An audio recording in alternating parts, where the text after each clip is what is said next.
ဒါကြောင့်မိဘအသုံးမကျလို့ရှိရင်သားသမီးဆင်းရဲနိုင်တယ်မိဘတန်ဖိုးရှိတယ်မိဘကလမ်းကြောင်းတဲ့တယ်ဆိုတော့သားသမီးလည်းအဆင်ပြေတယ်ဒါမို့လက်ဦးဆရာလို့မြတ်စွာဘုရားဂုဏ်ပြုထားI guess I kinda like the way you numbed all the pain and now the day bleeds into nightfall and you're not here တစ်ဖက်ကို950နှစ်ဖက်ဆိုတော့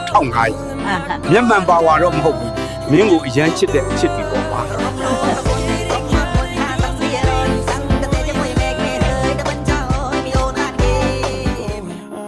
and I feel this time there's no one to turn to အယိုးသားဆုံးပြုံးပြခြင်းပါသေးတယ်တန္တရာကရှိပြီမဲ့ဘဝကတူတူလေးဆိုတဲ့စကားကိုလက်ခံပါတယ်ဒါကြောင့်မေတ္တာစားကိုရှိရှိထားပြီးတော့အမုန်းစားတွေကိုတော့တတ်နိုင်သလောက်တိုးစင်းမယ်